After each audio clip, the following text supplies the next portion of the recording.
क्या आपने कभी सोचा है मौत के बाद क्या होता है? क्या आत्मा फिर से लौटती है? और अगर लौटती है तो क्या वही परिवार, वही रिश्ते दोबारा मिलते हैं? भगवान शिव ने इस रहस्य से भरी सच्चाई का खुलासा किया। एक ऐसा रहस्य जिसे जानकर आपके रोंगटे खड़े हो जाएंगे। नमस्कार प्रिय दर्शकों, एक बार फिर आपका स्वागत है हमारे YouTube चैनल।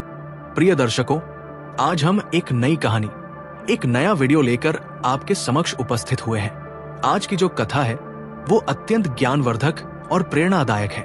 कथा आरंभ करने से पहले आपसे एक विनम्र निवेदन है। शास्त्रों में कहा गया है कि अधूरी छोड़ी गई कथा दुख और पाप का कारण बनती है, इसलिए इसे अंत तक अवश्य सुने।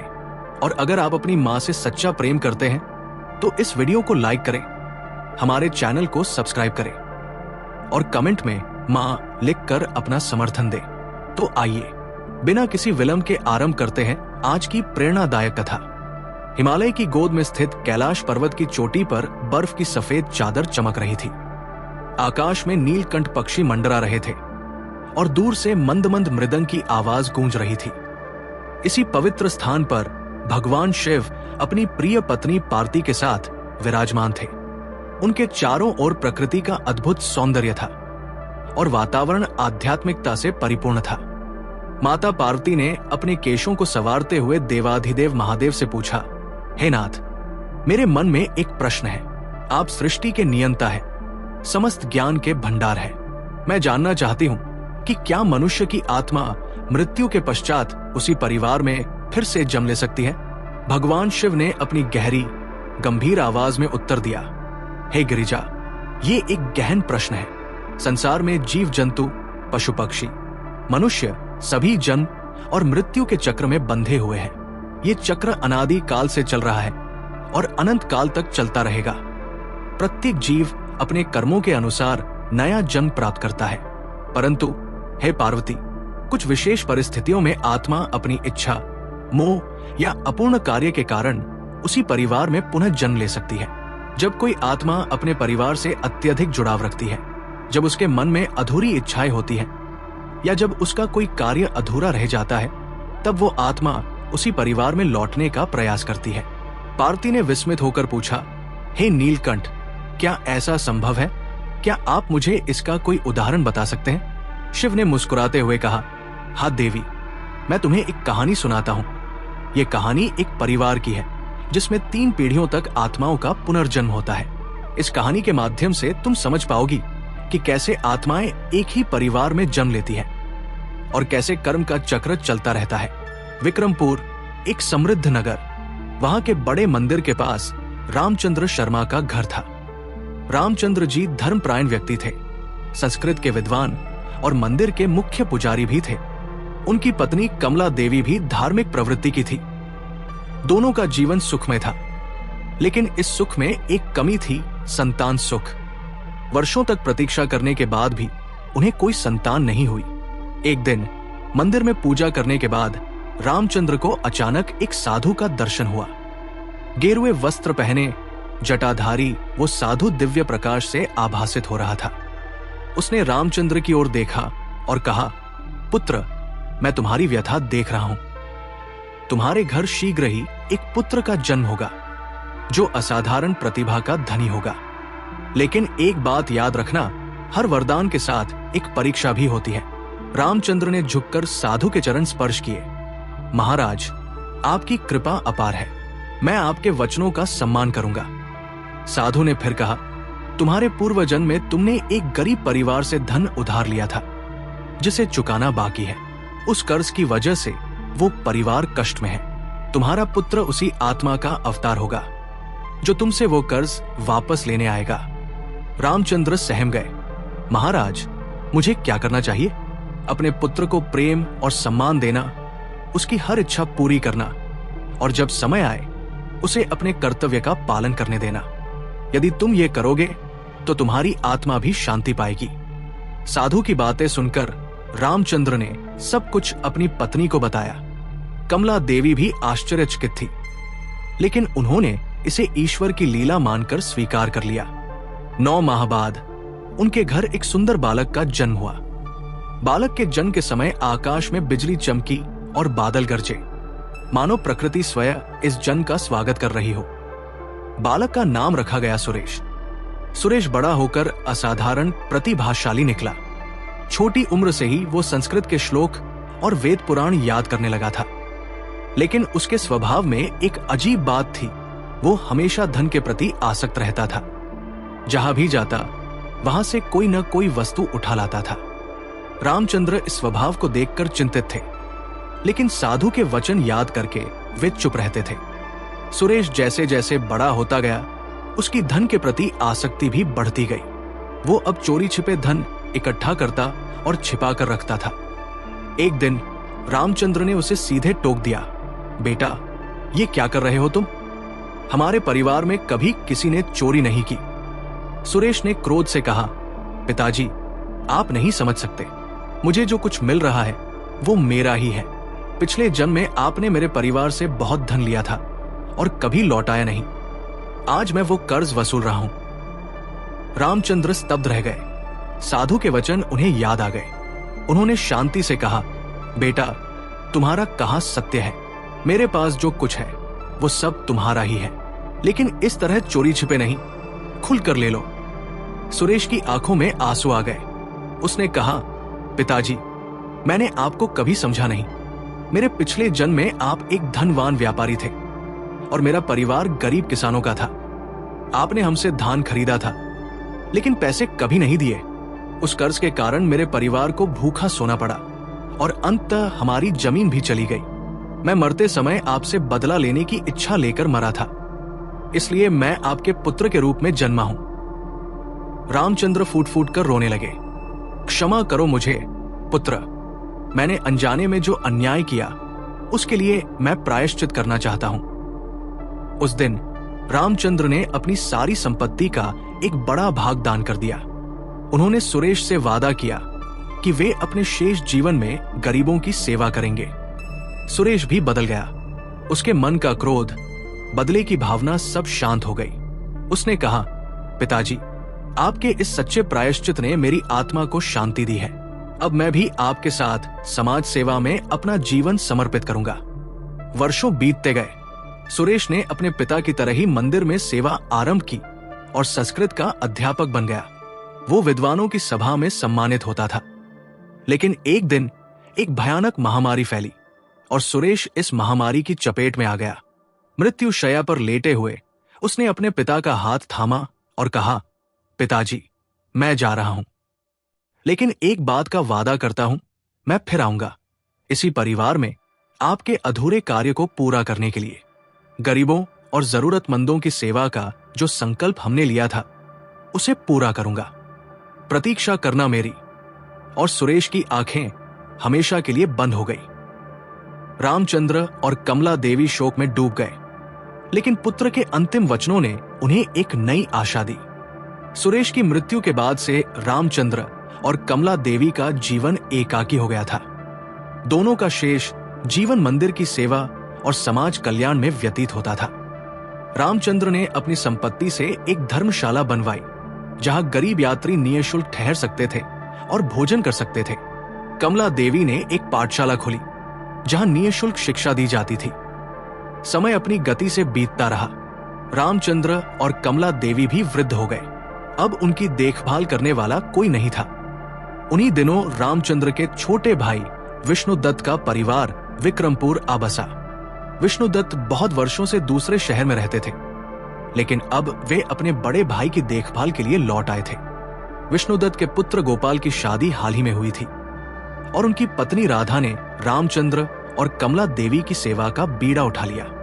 राधा बहुत धर्मपरायण और नेक दिल वाली महिला थी। वो प्रतिदिन मंदिर जाती, गरीबों को दान देती और बुजुर्गों की सेवा करती थी। रामचंद्र और कमला देवी उससे बहुत प्रसन्न थे। एक दिन राधा ने अचानक कहा, बाबा जी, मुझे एक अजीब सपना आता है। मैं एक ऐसे लड़के को देखती हूं जो मुझसे कहता है कि वो जल्द ही मेरे घर आएगा। वो लड़का मुझे बहुत परिचित लगता है, जैसे मैंने उसे पहले कहीं देखा हो। रामचंद्र ने राधा की ओर गहराई से देखा। उन्होंने पूछा, बेटी, क्या तुम उस लड़के का चेहरा बता सकती हो? राधा ने थोड़ा सोचकर कहा, हाँ बाबा जी, वो दिखने में आपके जैसा ही है, लेकिन युवा। उसकी आंखें बहुत गहरी हैं और उसके माथे पर एक तिलक है। रामचंद्र की आंखें चमक उठीं। वो सुरेश है, मेरा पुत्र। उसने वादा किया था कि वो लौटेगा। कुछ महीने बाद राधा गर्भवती हुई। उसकी देखभाल में रामचंद्र और कमला देवी विशेष ध्यान देते थे। 9 माह बीतने पर एक स्वस्थ बालक का जन्म हुआ। बच्चे को देखते ही रामचंद्र चौंक गए। वो बिल्कुल सुरेश जैसा दिखता था। उन्होंने आंखें बंद करके भगवान शिव का स्मरण किया और धन्यवाद दिया। बच्चे का नाम रखा गया मोहन। मोहन के जन्म के कुछ समय बाद ही रामचंद्र और कमला देवी ने शांतिपूर्वक प्राण त्याग दिए, मानो उन्हें केवल अपने पुत्र के पुनर्जन्म का इंतजार ही था। मोहन बड़ा होने लगा। उसमें कई ऐसे लक्षण दिखाई देते थे जो सुरेश में थे। वो भी संस्कृत के श्लोकों में रुचि रखता था और छोटी उम्र से ही वेद पुराणों के बारे में जिज्ञासु था। लेकिन मोहन के स्वभाव में एक विशेष बात थी। वो हर किसी की मदद के लिए तत्पर रहता था, गरीबों और जरूरतमंदों की सहायता करता था, मानो वो पिछले जन्म का कोई अधूरा कार्य पूरा कर रहा हो। जब मोहन 5 वर्ष का हुआ, एक दिन उसने अपने माता पिता से कहा, मुझे अपने दादा दादी के बारे में बताओ। गोपाल ने कहा, तुम्हारे दादा दादी तो तुम्हारे जन्म के कुछ समय बाद ही स्वर्ग सिधार गए थे। मोहन ने अजीब बात कही, नहीं पिताजी, मैं उन दादा दादी की बात कर रहा हूं जिन्होंने मुझे पहले जन्म में जन्म दिया था। रामचंद्र बाबा और कमला दादी, गोपाल और राधा आश्चर्यचकित रह गए। मोहन ने आगे कहा, मैं पहले उनका बेटा था सुरेश। मैंने वादा किया था कि मैं वापस आऊंगा और उनके अधूरे कार्य को पूरा करूंगा। गरीबों की सेवा का कार्य अधूरा रह गया था। गोपाल और राधा को समझ में आ गया कि यह कोई साधारण बात नहीं है। उन्होंने गांव के बुजुर्गों से इस बारे में बात की, जिन्होंने सुरेश के बारे में उन्हें सब कुछ बताया। मोहन बड़ा होकर एक महान समाज सेवक बना। उसने अपने दादा दादी द्वारा शुरू की गई धर्मशाला और पाठशाला को और विस्तार दिया। उसने एक अस्पताल भी बनवाया जहां गरीबों का निःशुल्क इलाज होता था। लोग उसे मोहन बाबा के नाम से पुकारने लगे। लेकिन मोहन के जीवन में सुख शांति नहीं थी। उसने कभी विवाह नहीं किया क्योंकि वो पूरी तरह से समाज सेवा में समर्पित था। वो अक्सर कहता था, मैं यहां किसी विशेष कार्य के लिए आया हूं, उसे पूरा करके ही जाऊंगा। समय बीतता गया। मोहन अब बूढ़ा हो चला था। एक दिन उसे अपने अंत का आभास हुआ। उसने अपने माता पिता को बुलाकर कहा, मां पिताजी, मैं फिर जा रहा हूं, लेकिन मेरा कार्य अभी पूरा नहीं हुआ है। मैंने जो समाज सेवा का कार्य शुरू किया है उसे अभी और आगे बढ़ाना है। मैं फिर आऊंगा इसी परिवार में अपना कार्य पूरा करने के लिए। प्रतीक्षा करना। और मोहन की आंखें हमेशा के लिए बंद हो गई। मोहन के देहांत के बाद उसकी स्थापित संस्थाओं का संचालन गोपाल और राधा ने संभाला, लेकिन वे भी अब बूढ़े हो चुके थे। उनका पुत्र राकेश और बहू सरिता अब इस कार्य में उनकी मदद करते थे। सरिता को बचपन से ही आध्यात्मिक झुकाव था। वो नियमित रूप से शिव पार्वती के मंदिर जाती और प्रतिदिन ध्यान करती थी। एक दिन ध्यान करते समय उसे एक अलौकिक अनुभव हुआ। उसने देखा कि एक दिव्य प्रकाश उसके सामने प्रकट हुआ और उस प्रकाश में एक साधु का रूप दिखाई दिया। साधु ने कहा, तुम्हारे गर्भ से एक महान आत्मा का जन्म होगा जो इस परिवार का कर्ज चुकाएगी और मोक्ष प्राप्त करेगी। सरिता ने अपने अनुभव के बारे में परिवार को बताया। गोपाल और राधा को तुरंत समझ में आ गया कि ये मोहन का पुनर्जन्म होगा। 9 माह बाद सरिता ने एक कन्या को जन्म दिया। जब बच्ची का जन्म हुआ तब आकाश में इंद्रधनुष दिखाई दिया और वातावरण में दिव्य संगीत गूंजा। बच्ची का नाम रखा गया अनुष्का। अनुष्का जैसे जैसे बड़ी होती गई उसमें अद्भुत क्षमताएं दिखने लगी। 3 साल की उम्र में ही वो संस्कृत के श्लोक बोलने लगी थी और 5 साल की उम्र तक उसे गीता के कई अध्याय याद थे। लेकिन सबसे आश्चर्यजनक बात यह थी कि वो अपने पूर्व जन्मों के बारे में स्पष्ट रूप से बता सकती थी। एक दिन अनुष्का ने अपनी दादी सरिता से कहा, दादी माँ, मैं पहले मोहन था और उससे पहले सुरेश था। मैंने 2 बार वादा किया था कि मैं लौटूंगा और अपना कार्य पूरा करूंगा। अब मैं अंतिम बार आई हूं अपना कार्य पूरा करने के लिए। सरिता की आंखों में आंसू आ गए। वो जानती थी कि उसकी पोती कोई साधारण बालिका नहीं है। अनुष्का बड़ी होकर एक महान योगिनी बनी। उसने अपने पूर्वजों द्वारा शुरू किए गए समाज सेवा के कार्यों को न केवल जारी रखा, बल्कि उन्हें नई ऊंचाइयों तक पहुंचाया। उसने एक विश्वविद्यालय की स्थापना की, जहां आध्यात्मिक शिक्षा के साथ साथ आधुनिक विज्ञान भी पढ़ाया जाता था।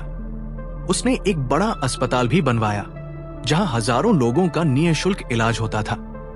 लोग उसे मां अनुष्का के नाम से पुकारते थे। अनुष्का के प्रभाव से पूरा विक्रमपुर बदल गया था। अब वहां कोई गरीब नहीं था, कोई भूखा नहीं सोता था। सभी बच्चे शिक्षा प्राप्त कर रहे थे और हर घर में खुशहाली थी। एक दिन जब अनुष्का 60 वर्ष की हो चुकी थी, उन्होंने अपने शिष्यों को बुलाकर कहा, मेरा समय पूरा हो चुका है।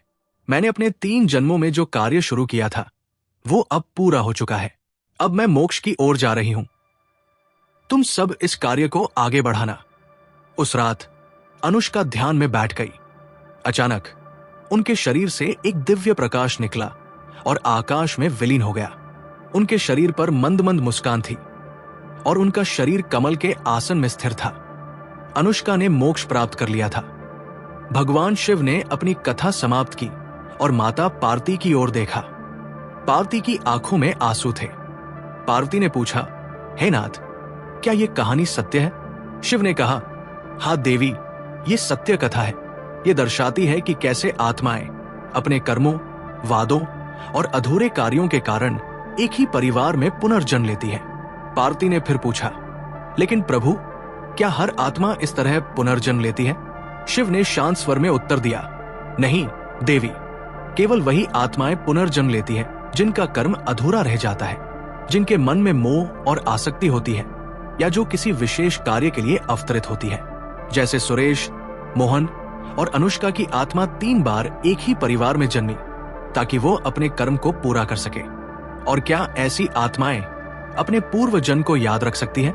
पार्वती ने पूछा, हाँ देवी, जो आत्माएं विशेष उद्देश्य से जन्म लेती हैं, वे अक्सर अपने पूर्व जन्म को याद रख सकती हैं, विशेषकर बचपन में। जैसे जैसे वे बड़े होते जाते हैं, वैसे वैसे ये स्मृतियां धूमिल हो जाती हैं। लेकिन जो आत्मा आध्यात्मिक रूप से जागृत होती है, वो अपने पूर्व जन्मों को जान सकती है। पार्वती ने गहरी सोच में डूबकर पूछा, और अंत में क्या हर आत्मा को मोक्ष मिलता है? शिव ने मुस्कुराकर कहा, हाँ, अंततः हर आत्मा मोक्ष की ओर ही बढ़ती है। कर्म के चक्र से मुक्ति ही मोक्ष है। जब आत्मा अपने सभी कर्मों से मुक्त हो जाती है, जब उसमें कोई इच्छा नहीं रहती, कोई आसक्ति नहीं रहती, तब वो मोक्ष प्राप्त करती है और परमात्मा में विलीन हो जाती है। पार्वती ने पूछा, और क्या यह संभव है कि मोक्ष प्राप्त करने के बाद भी कोई आत्मा पुनः संसार में आए? शिव ने कहा, हाँ देवी, कुछ महान आत्माएं मोक्ष प्राप्त करने के बाद भी अपनी इच्छा से संसार में अवतरित होती हैं ताकि संसार का कल्याण कर सके। ये अवतारी आत्माएं होती हैं जो अपने कर्म से नहीं बल्कि दूसरों के कल्याण के लिए जन्म लेती है। पार्वती ने एक आखिरी प्रश्न पूछा, हे नाथ, क्या मनुष्य अपने इस जन्म में कुछ ऐसा कर सकता है जिससे उसे अगले जन्म में भी याद रखा जाए? शिव ने गंभीरता से कहा, हाँ देवी, मनुष्य अपने कर्मों से ही याद रखा जाता है। जो व्यक्ति अपने जीवन में दूसरों के लिए जीता है, जो परोपकार करता है, जो निस्वार्थ भाव से समाज सेवा करता है, वो न केवल अपने कर्मों से मुक्ति पाता है बल्कि लोगों के दिल में भी अमर हो जाता है, जैसे सुरेश, मोहन और अनुष्का की आत्मा ने किया। और अंत में यदि कोई अपने पूर्व जन्म के कर्मों से मुक्ति पाना चाहे तो उसे क्या करना चाहिए? पार्वती ने पूछा। शिव ने मुस्कुराकर कहा, उसे अपने वर्तमान जन्म में सत्कर्म करने चाहिए, निस्वार्थ भाव से सेवा करनी चाहिए और अपने मन से मोहमाया, क्रोध, लोभ जैसे विकारों को दूर करना चाहिए। सच्चे प्रेम और करुणा से जीवन जीने वाले को अंततः मोक्ष की प्राप्ति होती है। पार्वती ने भक्तिभाव से शिव के चरणों में प्रणाम किया और कहा, हे नाथ, आपके ज्ञान ने मेरे मन के सभी संदेहों को दूर कर दिया है। अब मैं समझ गई हूँ कि कैसे आत्माएं एक ही परिवार में पुनर्जन्म लेती हैं और कैसे कर्म का चक्र चलता है। शिव ने आशीर्वाद देते हुए कहा, जो इस कथा को सुनेगा या पढ़ेगा, उसके मन में भी यही ज्ञान जागृत होगा और वह अपने जीवन में सत्कर्म करके मोक्ष की ओर बढ़ेगा। प्रिय दर्शकों, इस प्रेरणादायक कथा के बारे में अपने विचार हमें कमेंट्स के माध्यम से जरूर बताएं। अगर यह आपको अच्छी लगी हो तो कृपया इसे लाइक करें और इसे अधिक से अधिक लोगों तक पहुंचाएं। साथ ही कमेंट बॉक्स में जय श्री कृष्णा लिखकर अपने श्रद्धा भाव प्रकट करें। इस वीडियो को पूरा देखने के लिए धन्यवाद। हर हर महादेव।